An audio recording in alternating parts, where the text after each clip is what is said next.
Welcome back to CountryLine TV. It is 2026, new year, but we are still having all the same fun here in Nashville, Tennessee. First one of the year, we have the lovely, the talented Olivia Harms here in the studio. Welcome. Thank you. It's so fun to be here. Thanks for having me. Like, kick off 2026. I feel very special. Yes, thank you. We had tons of applications. We selected you top one for our first interview of 2026. Yes.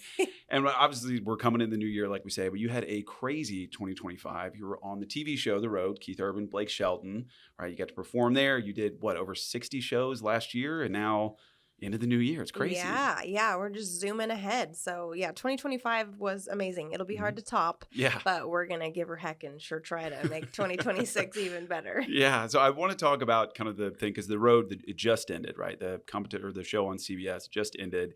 But you were on there. I mean, you were all these other great contestants around there. What was that like, being that experience? Crazy experience. It just ended finally for the finale for y'all to see. But truly, the filming portion was done in April. So we had to keep a tight lid on it for a really long time, and that was tough, because you're going through this you kind of feel like you're living in a bubble, because you're you can't tell anyone. You sign all the NDAs, you sign all this stuff, and you're okay.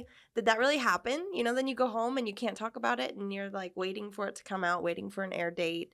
And then finally they're oh yeah, remember that show we filmed? We're going to put it out now. So and then you're reliving it. So crazy experience. I still am pinching myself. I can't believe my name is with Taylor Sheridan and Keith Urban and Blake Shelton and Gretchen Wilson. And then the other 11 super talented artists that were on the road with me. And then I also love that they really showed folks at home that maybe have no idea what the music business is truly like.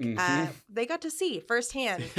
We loaded up in a tour bus. We're just riding down the road, and whether you're sick or whether you're feeling tired or just missing home or having a great day or a bad day, the show must go on. And it's not all sunshine and roses all the time on the road. Sometimes you're just exhausted from going from load in to sound check to rehearsals, and then you gotta put on the best show of your life to hold down your spot so you can move on to the next tour stop. And it's a really wonderful job, and it's the best thing I could ever dream of chasing. But I was glad that people could kind of see, what our life is like behind the scenes, because it's a little different than they expect, I think. Yeah, I mean, showbiz is the end of that being business, right? It truly is. It's a job. It's hard work. You got to show up, like you're saying, every day, no matter your feelings, no matter the fans' feelings, no matter the weather, whatever.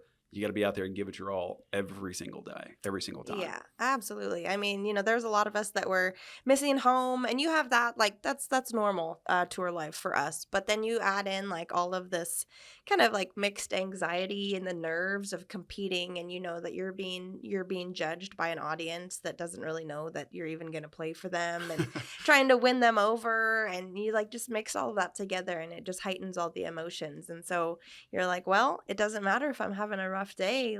I still have to go out there and I have to put on a show, because these people don't truly care if I'm missing home or if I want to go cuddle my dogs. They just want me to sing for them. Yeah. Would you say that you felt more kind of the nervousness, maybe not the anxiety, but just the pressure, even more so than just your normal tour? Oh, being absolutely. On the road just because of the opportunity. Yeah, absolutely. I remember executive callback. So they took a little bit larger group of us the beginning of February in 2025 to Burbank for executive callbacks, where we did our formal auditions, because this wasn't something that we auditioned for. This wasn't something that we had all heard about and let's try out for it. I think all of our stories were a little different, but we each got kind of contacted saying, we would like you to maybe audition for this show. Would you be interested? And so then they took some of us to Burbank, and that's where we did the formal audition portion in front of Blake Shelton and Taylor Sheridan and all the CBS executives. Yeah, no pressure whatsoever. No pressure. And they keep you in this holding room. I felt like it was just this big room, and they just call you out and they'd be okay, now it's your turn. And then you'd see them go. And then you'd be oh gosh, I hope they how's it going in there? And then you'd hear clapping, and you'd be wow, they sound so good. How am I ever going to compete with that? And then they call the next guy. And so it's finally come down to my turn, and I usually I've been doing music for a really long time, so it takes a lot for me to get like nervous. And I remember I went in there and I was singing my my cover song before I did my original song for them. And I was like, I have got to get my leg to stop shaking. Like I'm over here just like a rabbit trying to just calm down. And finally I eased into it. But I think when you want something so bad and you know the momentous opportunity that's in front of you as an artist and something that you've been working for and dreaming about for so long, the pressure just really adds up. And then you like look at these great people that you're up against and you can't help but be like, man, I want this so bad, but they're all so good. And I really just want to put my best foot forward, and it adds the nerves a bit. Yeah. What are the plans now? Specifically, let's start with kind of new music for this year, for 2026. Yeah, I didn't figure there was any better way to start 2026 than just like come to Nashville and Yeah. do some writing, figure out who I'm going to use to make some new music with, where I'm going to do it at. But we're narrowing it down and getting the plan put together. And so that means there'll be new music here in the next couple months, which is so exciting. I'm going to put out a new album. I have a couple singles coming out as like a little teaser, but then an album later this year, which is going to be really exciting because it's past due. My last album was out like 2021, so we're past due. Rhinestone Cowgirl. Yeah, it's been a few years, so it's time for some more. And yeah, just like get back on the road, and the road runners are chomping at the bit. Yeah. You know, get back out there, start touring again. You mentioned singles coming out this year, right? I can't give away too much, right? We have to be a little bit mysterious here at CountryLine TV. But are we thinking the first one? Are we thinking heartbreak song? Are we thinking party song? Are we thinking kind of family song? What's going to be the vibe? It's a honky tonk vibe for sure. Okay, good. Yes, that's what we want to see. Boot, scoot, and boogie, honky tonkin'. Set the vibe for 2026. I think 2026 should be the year of just the boot, scoot, and boogie. It's just the honky tonk feel. It should. It's time for that to come back. Yes. Man. Yeah. I mean, the heartbreak song, sure. Okay, I'm always sad songs make me happy. I get it, all the above, but more honky tonk music in 2026. Always. Yeah, bring back honky tonks. That's my hashtag 100%. For this year. Yeah, bring back honky tonks. Put it on a sweatshirt, sell it on Broadway. We're gonna make millions. Bring her back. Yeah, we're gonna bring it back.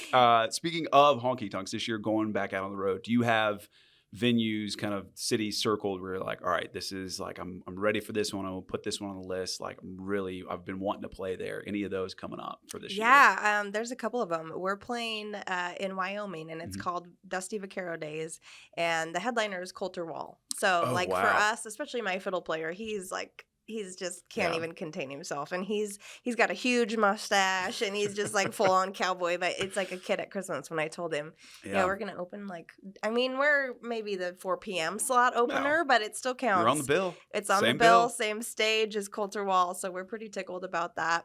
Love it. Okay, final question: where can people find you out there on the interwebs? Yeah, wherever you want to. If you look up Olivia Harms, you should be able to find me. I try not to be too tricky, but TikTok, Instagram, Facebook, whatever new thing they come up with. I hope it's not too much more because that's overwhelming. Yeah.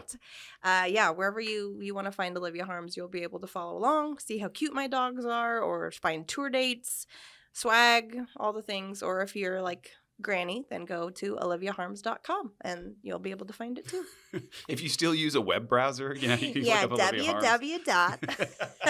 Exactly. Okay, love it. Awesome. First interview of 2026 CountryLine TV. Olivia Harms, thank you so much for being here with us. Oh, thanks for having me. Love it.